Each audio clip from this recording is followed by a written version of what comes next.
The Question of God by Dr. Armand Nicholi.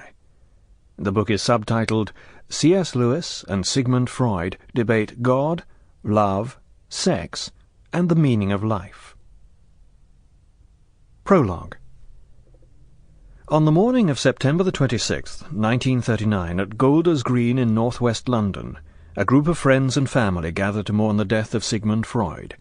After his body was cremated, Ernest Jones in his funeral oration noted that he was being buried as he would have wished, in sheer simplicity without a note of pomp or ceremony. Stefan Zweig, the author, closed his remarks by predicting that wherever we seek to advance into the labyrinth of the human heart, henceforth his intellectual light will shine upon our path. The front page of the Sunday New York Times declared in a headline, "Dr. Sigmund Freud dies in exile at 83, and in the sub-headlines, "Founder of Psychoanalysis succumbs at his home near London." The article described his recent escape from the Nazis, who burned his books, dismissed his theories as pornographic, and demanded a ransom for his freedom.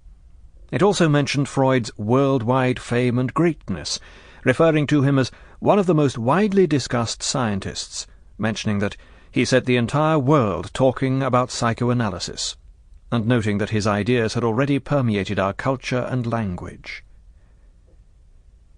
As a young teenager, Freud demonstrated academic brilliance, ranking at the top of his class for 7 years and graduating summa cum laude from the gymnasium.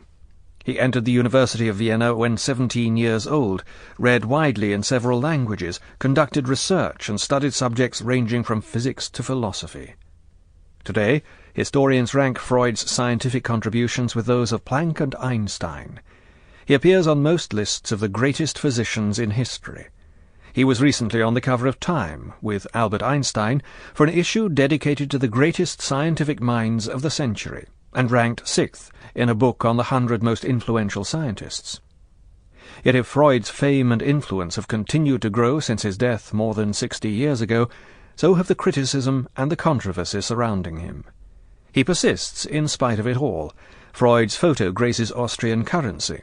His ideas remain permanently embedded in our culture and our language.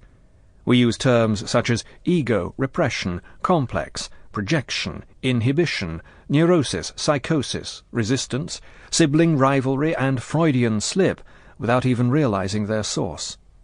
Freud's model of the mind is still perhaps the most developed of all. Of the more than 100 forms of psychotherapy, many continue to use one or another of Freud's concepts. Perhaps most important of all, sample complete. Ready to continue?